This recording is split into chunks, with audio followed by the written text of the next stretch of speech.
In our busy world where everything is as fast as the speed of light, we struggle and hustle to be seen, to be a voice, to be heard in the midst of noise. Is the justice. We need to do what is right. And those who do not learn from history will only repeat the blunders of history till they become history. One thing is certain, there's always something up. Leadership, culture, trends, politics, religion, education, hospitality, business. One focus every week. Stay updated on the matter.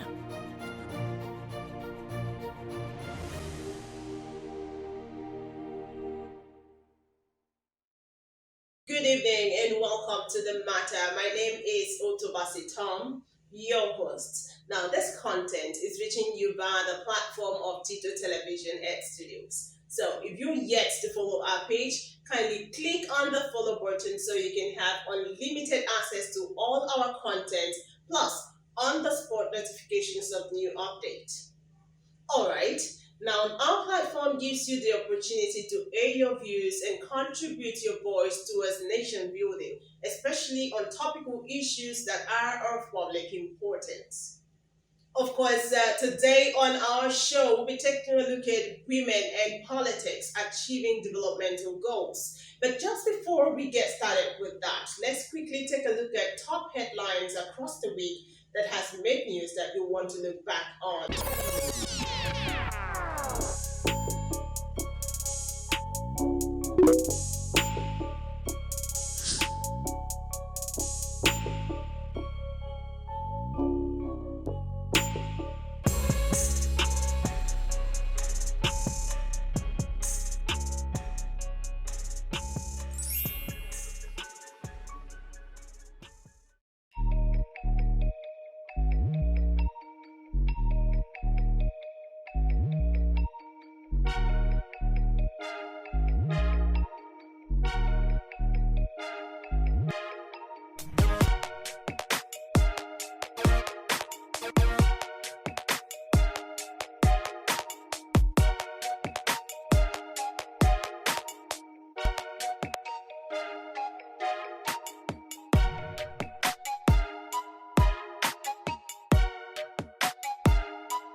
Great to have you back. Do well to read up on those stories if you missed out on anyone so you stay informed.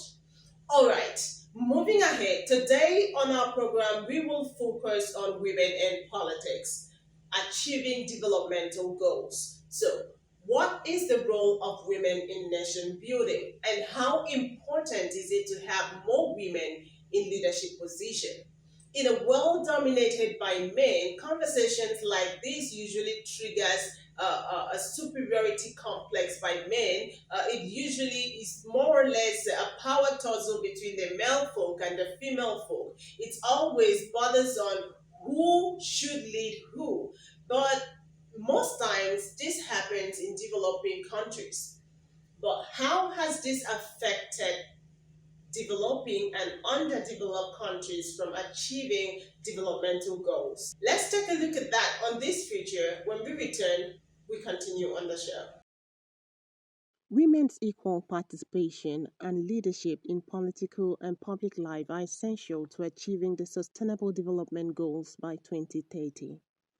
However, data shows that women are underrated at all levels of decision making worldwide and that achieving gender parity in political life is far off. As of 1st January 2023, there are 31 countries where 34 women serve as heads of state and or government. At the current rate, gender equality in the highest position of power will not be reached for another 130 years. Just 17 countries have a woman head of state, and 19 countries have a woman head of government. First time compiled data by United Nations Women shows that women represent 22.8% of cabinet members heading ministries leading a policy area as of 1st January 2023. There are only 13 countries in which women hold 50% or more of the positions of cabinet ministers leading policy areas.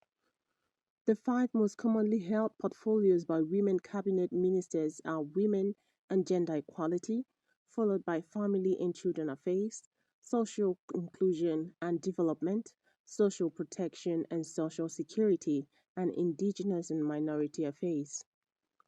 Only 26.5% of parliamentarians in single or lower houses are women, up from 11% in 1995. Only 6 countries have 50% of more in parliament in single or lower house: Rwanda 61%, Cuba 53%, Nicaragua 52%, Mexico 50%, New Zealand 50%, and the United Arab Emirates 50%. A further 23 countries have reached or surpassed 40%, including 13 countries in Europe, 6 in Africa, 3 in Latin America and the Caribbean, and 1 in Asia. Globally, there are 22 states in which women account for less than 10% of parliamentarians in single or lower houses, including one lower chamber with no woman at all. At the current rate of progress, gender parity in national legislative bodies will not be achieved before 2063. Women hold 36% of parliamentary seats in Latin America and the Caribbean and make up 32% of parliamentarians in Europe and North America. In sub-Saharan Africa, there are 26% of women legislators, followed by Eastern and Southeast Asia with 22%, Oceania with 20%, Central and Southern Asia with 19%. Data from 136 countries shows that women constitute merely 3,034,000 of elected members in local deliberative bodies. Only 2 countries have reached 50%, and an additional 20 countries have more than 40% women in local government. As of January 2022, Central and Southern Asia 41%, Europe and North America 36%, Oceania 32%, Eastern and Southern Asia 28%, Latin America and the Caribbean 25%, Sub-Saharan Africa 25%, Western Asia and Northern Africa, 18%. Balanced political participation and power sharing between women and men in decision making is the internationally agreed target set in the Beijing Declaration and Platform for Action. While most countries in the world have not achieved gender parity, gender quotas have sustainably contributed to progress over the years. In countries with legislated candidate quota, women's representation in 5% point and 7% point higher in parliament and local government, respectively, compared to countries without such legislation.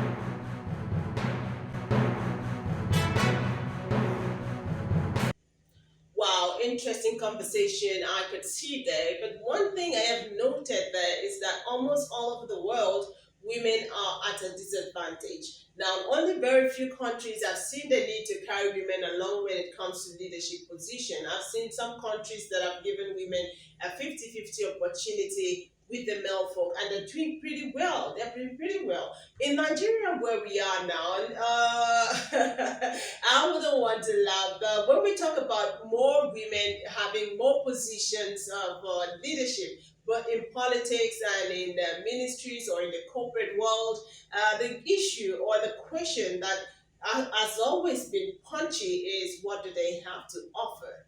What do they have to offer? What are they bringing to the table? And of course, in a country or continent like Africa, you would see that the root cause of this can be traced down to religion, where women are supposedly not supposed to speak where the male folk are. That has directly or indirectly affected the consciousness of leadership in Nigeria. So, on that basis, we will take a look at this feature to see the role of women in nation building. Some women that have been in leadership position over time and the legacies they left behind. When we return, the program still continues to stay. No doubt Nigerian women have always been ignored in getting the short end of the stick in Nigerian politics. But we have seen few women rise against all odds and made their voices. In this feature, we have selected 11 female politicians that have made a significant impact on the nation. Ngozi Okonjo-Iweala is the 7th Director General of the WTO. She took office on 1st March 2021, becoming the first woman and the first African to serve as Director General. She was a one-time Minister for Finance in Nigeria under Goodluck Jonathan's administration.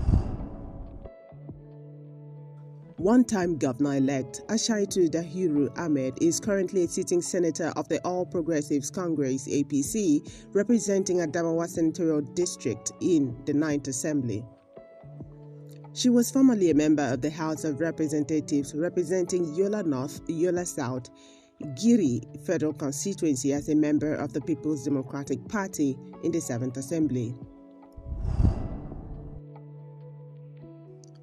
Akonet Meyarayen is a Nigerian politician who is the Deputy Governor-elect of Akwa Ibom State. She is currently the Senator for Akwa Ibom South since 2019. Before being elected to the Senate, she was the Minister of Lands, Housing and Urban Development for 2014 to 2015 under Goodluck Jonathan. This woman is the Deputy Governor of Kaduna State, and she has proven worthy of her position in Nigerian politics. Looking at the history of Kaduna State, Hadiza Sambua is the first woman given this privilege. Obia Quaitili is influential in the Nigerian government.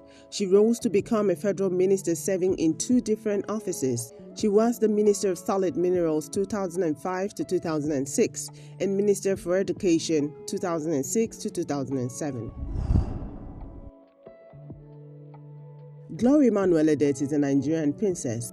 She is the 3-term Commissioner for Ministry of Women Affairs and Social Welfare in Akwa Ibom State and reappointed as Commissioner of Agriculture. She contested for the House of Representatives in the 2023 general elections and won. Yodun Olujimi is the representative of Ekiti South constituency in the Senate. Before this, during Bukola Saraki's leadership, she emerged as a minority leader in the 8th Senate. Abike started as a member of the House of Representatives. Then she became the senior special advocate on diaspora and foreign affairs for President Muhammadu Buhari, proactive in solving problems as regards to affairs of Nigerians in the diaspora. Right Honorable Princess Felicia Bassi is a three-term member and first female deputy speaker of the Akwa Ibom State House of Assembly. Before coming to the House of Assembly, Ma Felicia, as she is fondly called, served the people of Okobo as executive chairman of Okobo Local Government Council.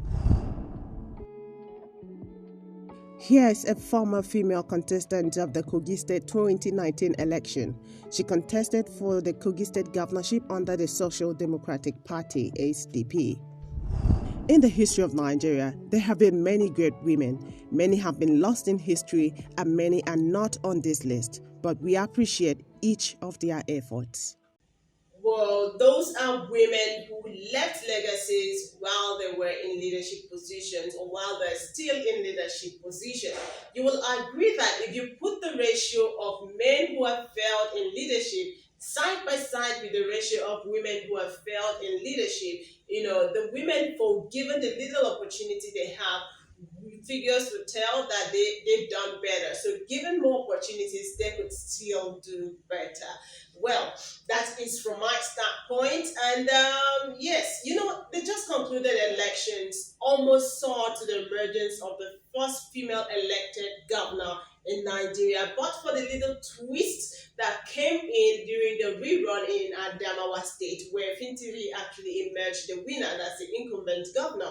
But there has been so many controversies surrounding that particular scenario, which we may not want to go down into the issues because the case is already in court right now, and the battle or it's between INEC and the state government versus the All Progressives Congress. So yes, that is one. But history will go down that Nigeria had elected the first female governor in Adamawa State who never got a chance to be sworn in as the governor. So she has been a governor-elect until the rerun took place. But well, Nigeria is still doing better when it comes to women inclusiveness.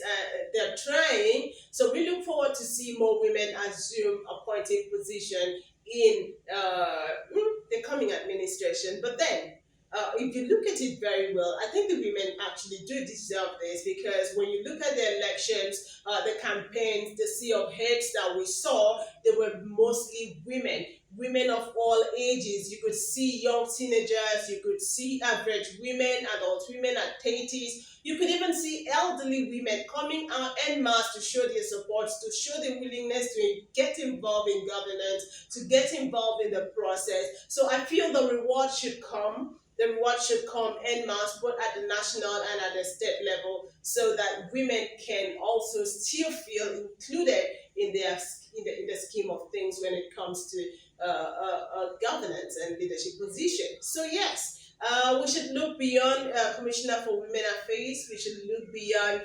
humanitarian minister. We should look beyond those positions and try to see how we can have a female as the commissioner for works. Let's see how that can turn things around. Now, what did I say? Yes, it's possible we have female engineers who are doing pretty well.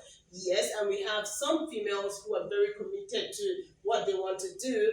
And if women are doing very well in makeup, in artistic, so you could see that they could bring in more innovations when it comes to infrastructural development. They could bring their initiatives into play. I think it's just about giving them a try. So we look forward to seeing more women in the new administration taking up leadership roles. But let's take a look at the statistics so far. How many women have been put at the State House of Assembly, at the National Assembly level, that's at the House of Representatives, and at the Senate. And when we return, we'll put it a wrap with this. All right, this is the outcome of the 2023 elections and the level of engagement when it comes to women participation in politics. All right, let's take another slide at this time. You could see that the ratio of women participation in the Senate, the percentage of women running decreased by 4% in 2023 compared to 2019. Only 8.6% are women candidates compared to 12.3% in 2019. For the senatorial seat across the geopolitical zones, only 92 are women of the 1,068 candidates. Not too good a percentage, there's a decline there. But in the presidential category, there is only one woman representing 8.6% of the candidates, and there is no female running mate. That is really a cause for concern. In the governorship election, of the 416 governorship candidates, only 6% are women. Too bad. No woman has been elected governor. We had a near success syndrome there, but the rerun actually burst our bubbles. And the number of female deputy governors has declined from 6 in 2015 to 2019 to just 4, currently 4. And that is really sad. The World Economic Forum, in its Global Gender Gap Report 2022, ranked Nigeria at 141 out of 146 countries in the world in terms of political participation. This trend has persisted despite the passage of legislation such as the Gender and Equal Opportunity Bill amidst the promoting gender equality in political representation. All right, and then at this point, let me quickly give you with this insight. What we are learning around the world is that if women are healthy and educated, their families will flourish. If women are free from violence, their families will flourish. If women have a chance to work and earn as full and equal partners in society, their families will flourish. And when families flourish, communities and nations do as well. The truth is that most women around the world work both inside and outside the home, usually by necessity. We need to understand there is no one formula for how women should lead our lives. That is why we must respect the choices that each woman makes for herself and her family. Every woman deserves the chance to realize her own God-given potential. But we must recognize that women will never gain full dignity until their human rights are respected and protected. Our goals for this conference to strengthen families and societies by empowering women to take greater control over their own destinies cannot be fully achieved unless all governments here and around the world accept their responsibility to protect and promote internationally recognized human rights. The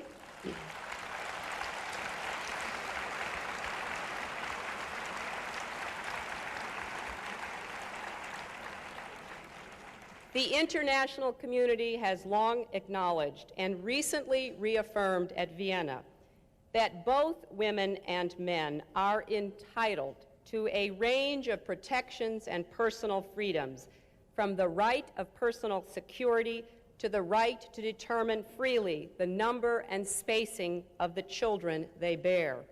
No one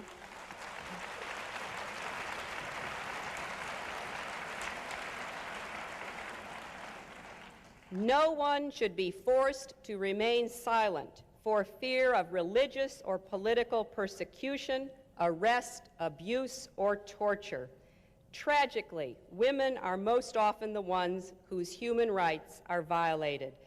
Even now, in the late 20th century, the rape of women continues to be used as an instrument of armed conflict. Women and children make up a large majority of the world's refugees. And when women are excluded from the political process, they become even more vulnerable to abuse. I believe that now, on the eve of a new millennium, it is time to break the silence. It is time for us to say here in Beijing, and for the world to hear, that it is no longer acceptable to discuss women's rights as separate from human rights.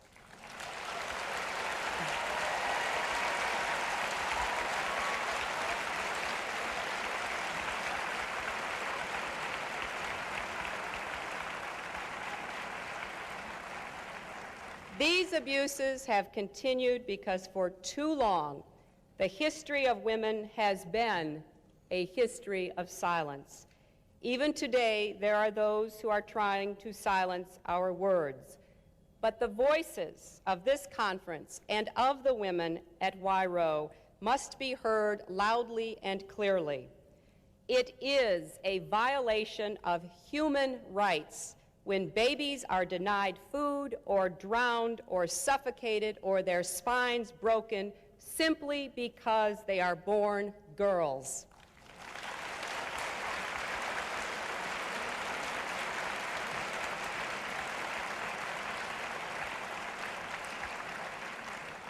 It is a violation of human rights when women and girls are sold into the slavery of prostitution for human greed, and the kinds of reasons that are used to justify this practice should no longer be tolerated.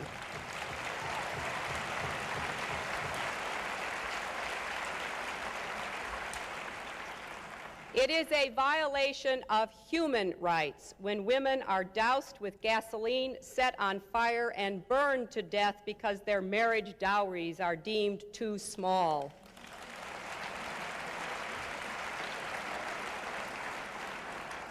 It is a violation of human rights when individual women are raped in their own communities and when thousands of women are subjected to rape as a tactic or prize of war.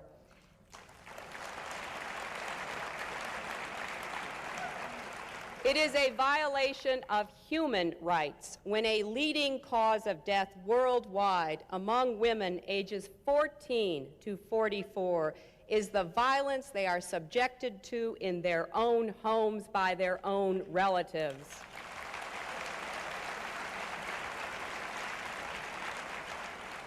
It is a violation of human rights when young girls are brutalized by the painful and degrading practice of genital mutilation.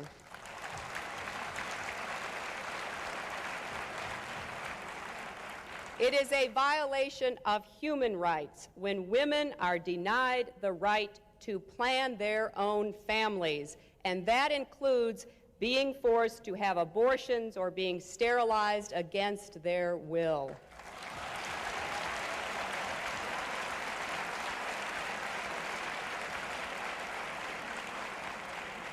If there is one message that echoes forth from this conference, let it be that human rights are women's rights and women's rights are human rights once and for all. Well, thank you very much for being a part of this show. It was nice doing it with you. Yes, of course, it was very interesting. I hope you learned a lot just like I did.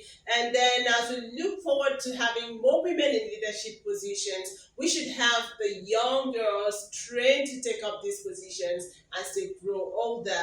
Well, that has been the size of our package. Thank you very much for being a part of this. Thank you very much for watching. And don't forget to click and to follow our page at Tito Television and Studios. Thank you very much. Many thanks. See you next week.